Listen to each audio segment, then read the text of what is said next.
Alors, je m'appelle Nicole Fernandez-Ferrer et déjà mon nom vous dit un petit peu de mon histoire puisque j'ai un nom hispano-catalan, un prénom français et que je suis née en Afrique où j'ai vécu mon enfance en Algérie. Donc voilà, ça c'est déjà un départ d'une vie. Donc c'est un peu à la fois une vie où il y a un exil au départ et en même temps où il y a une adoption, puisque je dirais que je suis une parisienne normande, enfin normando-parisienne d'adoption. Et donc voilà, c'est un peu un mélange, on va dire, huile d'olive et beurre et vache et chameau, enfin un truc comme ça, quoi. Par rapport donc à ce qui pourrait être des assignations, on va dire que je m'en moque un peu des assignations, c'est-à-dire que j'essaie justement de les retourner à mon avantage depuis que je suis enfant, en fait. Peut-être aussi parce que je viens d'une famille où les enfants avaient le droit à la parole et on pouvait discuter. Et voilà, même si on n'était pas d'accord, c'était quelque chose qui était banal. Donc je retourne les assignations et j'en fais plutôt quelque chose qui va me permettre justement de me battre et d'affirmer qui je suis. Alors je pourrais aussi ajouter que je suis féministe, militante des droits humains, lesbienne militante et engagée donc voilà, à ce niveau-là.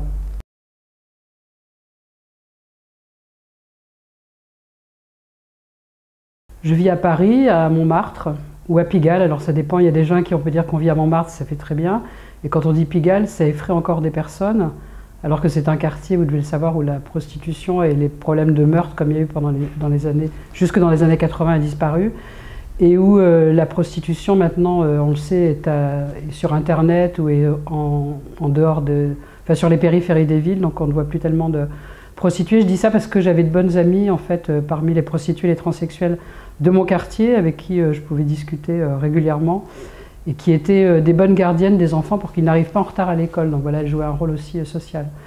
Donc je vis là depuis maintenant les années 80, en fait, juste après l'élection de François Mitterrand, puisqu'auparavant j'étais en Normandie.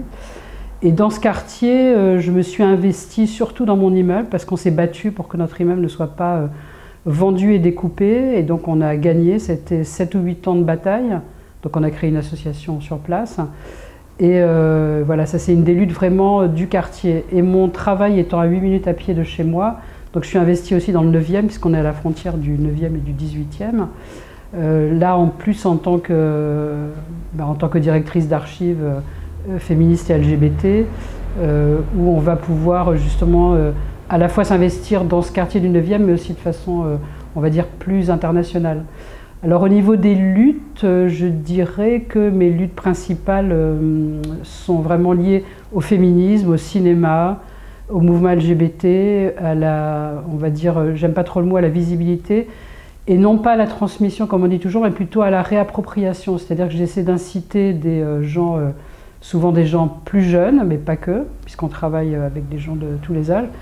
Donc dans cette façon de militer, c'est aussi permettre la réappropriation d'une histoire féministe ou LGBT qui est ou occultée, ou bien oubliée, ou bien simplement omise, ou pas du tout évoquée.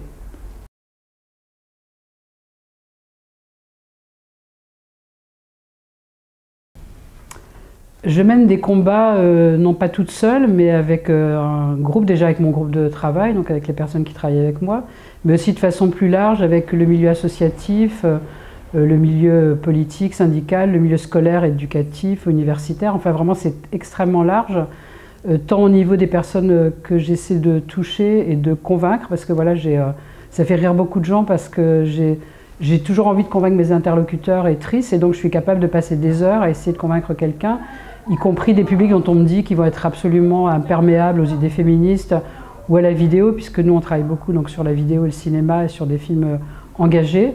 Donc il y a cette idée voilà, que par la discussion et par aussi des ateliers où on donne la parole donc, aux personnes qui sont concernées, on peut justement faire bouger ces lignes. Donc cette lutte, elle est presque, je dis lutte parce que pour moi mon travail est un engagement, c'est-à-dire je ne vois pas mon travail d'un côté, ma vie personnelle et ma vie militante d'un autre. Tout est mêlé. Alors parfois des personnes s'affolent en disant que c'est pas bien, qu'il faut séparer dans sa vie, qu'il faut un temps pour le travail, un temps pour les loisirs, un temps pour sa famille, un temps pour ses amis. Pour moi c'est pas comme ça a toujours été mêlé depuis toujours, et je pense que c'est aussi une force, donc ça veut dire que dans les engagements ça peut être aussi bien sur mon lieu de travail qu'avec mes voisins, par exemple, qu'avec des personnes que je vais rencontrer dans mes voyages, quand je fais des interventions. Voilà, c'est très, très large, très divers. Et c'est évidemment au centre de cet engagement, il y a quand même la vidéo féministe, puisque j'ai été formée, dans le bon sens du terme, par Delphine Seyrig, Carole Rossopoulos et Yona Vider, qui étaient les 3 fondatrices du centre. Et qu'ensuite j'ai eu un parcours, on va dire, qui m'a permis de m'engager tant dans des festivals de cinéma, alors féministes, mais aussi festivals de cinéma noir, festivals de cinéma LGBT. Donc ça croise toujours plusieurs, on va dire, discriminations ou oppressions, mais aussi, et ça je tiens toujours à le dire, créativité. Parce qu'on parle souvent, voilà, des engagements pour lutter contre, mais moi c'est aussi pour promouvoir, en tout cas pour mettre en avant une créativité qui n'est pas toujours visible, ou qui est, oui, comme je disais tout à l'heure, qui est peut-être un peu cachée. Et donc je pense que je fais partie des acteurs et des actrices qui permettent cette visibilité auprès de gens dont on pourrait penser. Je travaille aussi en prison, par exemple. Alors on me dit souvent, oh, ça va être trop difficile pour des détenus ou trop difficile pour des enfants. Si on contextualise les choses et si on prend son public pour aussi intelligent qu'il n'est, et pas le contraire, en fait on arrive à des choses assez formidables. On a bien sûr des discussions parfois âpres et difficiles, mais on a aussi des très bonnes surprises et des très belles rencontres.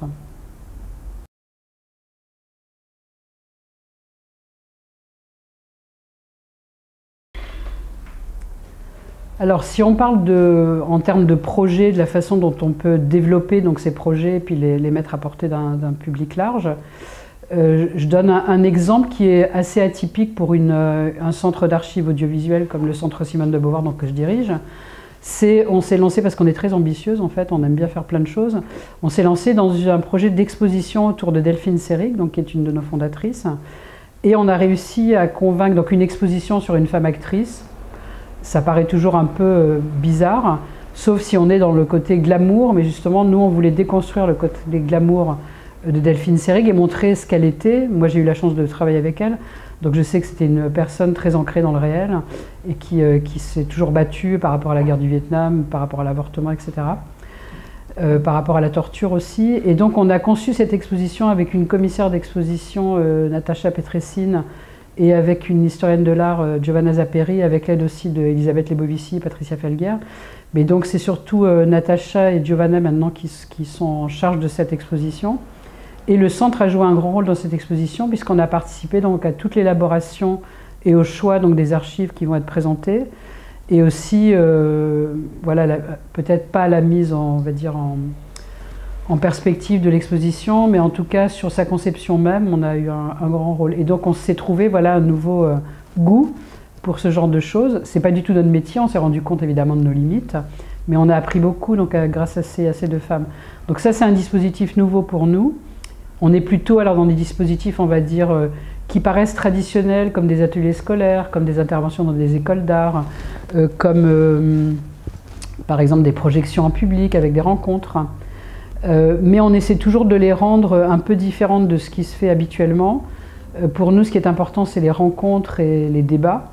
Donc on fait jamais, par exemple, on ne montre jamais un film ou quelque chose sans qu'il y ait une rencontre, un débat avec les personnes qui sont présentes, quel que soit leur âge. On travaille aussi avec des enfants de 7-8 ans sur, par exemple, les stéréotypes sexués dans l'audiovisuel et dans la publicité. Donc là, c'est pareil, les enfants ont le même droit de parole et de temps de parole que s'ils étaient des adultes, ça nous paraît normal. Les autres dispositifs, ça va être moins public, mais plus chez nous. Donc les personnes peuvent venir au centre audiovisuel Simone de Beauvoir, visionner des films, mais aussi discuter avec nous, parce qu'on pense que le fait de se rencontrer, évidemment, tout est en ligne. Les personnes avec des mots de passe peuvent accéder à ces archives, mais le fait de pouvoir en fait, discuter avec nous, ça leur permet aussi d'avoir une autre appréhension de nos collections. Alors il y a moi qui suis un peu l'historique, donc qui connaît évidemment toutes les vidéos, etc. Et ce qui est intéressant, c'est qu'il y a des jeunes personnes qui travaillent avec nous, comme Anna Djandjirian, qui est la nouvelle responsable des archives et de la documentation, et qui apporte un point de vue différent. D'abord parce qu'elle est russo-arménienne, et parce qu'elle a à peine, je ne sais plus, 35 ou 36 ans, et donc elle a on va dire une appréhension des archives un peu décalée par rapport à la mienne, et c'est tant mieux, parce que ça permet de voir des choses que moi je ne vois plus, ou que j'ai pas forcément perçu, ou qu'elle voit différemment, ou parce qu'il y a un bout d'histoire qui n'est pas le même pour elle et moi, on va avoir une appréhension différente donc de ces archives. Et encore comme dispositif, on peut dire que les rencontres aussi internationales sont très importantes et prennent de plus en plus d'importance au centre. On est de plus en plus invités en fait à venir montrer des films, et notamment depuis la sortie d'un film d'archives qui a été coproduit par le centre, parce qu'on s'est aussi lancé dans la coproduction de films, ce qu'on ne faisait pas jusque-là, on faisait de l'autoproduction sur des films militants. Et donc un film qui s'appelle Delphine et Carole Insoumise a été montré, Insoumise, pardon, a été montré à la Berlinale et maintenant fait un tour un petit peu mondial. Et à cette occasion, on nous demande souvent d'apporter les films dont sont tirées ces archives et de les présenter, de les contextualiser. Donc c'est comme ça qu'il n'y a pas très longtemps, on l'a montré en Algérie et que c'était très intéressant parce que c'est en pleine période de manifestation et de remise en cause du pouvoir, et donc les féministes sont très actives. Donc ça nous a permis aussi de rencontrer des gens autour de ces films. Je les ai montrés aussi au Brésil juste avant l'élection de Bolsonaro, donc ça aussi c'était vraiment important. Donc voilà, les dispositifs, ils sont variés, ils peuvent bouger, ils ne sont pas figés en fait dans le temps. Et un autre dispositif qu'on a créé, c'est un site internet aussi libre d'accès qui s'appelle Genre Image, qui permet donc à des personnes de s'accaparer des outils, des textes, des films, des extraits de films, pour travailler sur les stéréotypes sexués, de genre, mais d'appartenance aussi, d'origine géographique.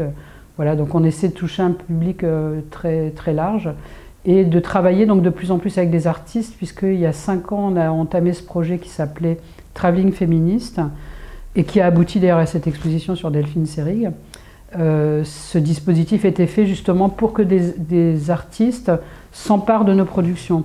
On s'est rendu compte que des personnes, par exemple, empruntaient des films, les visionnaient et avaient l'intention de les remettre dans des performances ou dans des expositions. Et donc on a créé un certain nombre de séminaires avec ce groupe, donc, qui était un groupe formé de personnes du centre, de commissaires d'exposition, d'historiennes de l'art, d'enseignantes. Et voilà, bon an, mal an, pendant 3 ans, on a accumulé comme ça un certain nombre de séminaires qui sont aussi en accès libre sur Internet et qui permettent donc d'avoir une vision un peu internationale de ce qui se passe au niveau de l'art et du féminisme, qui reste une grande question, mais je pense qu'il y a des personnes qui vont en parler après moi.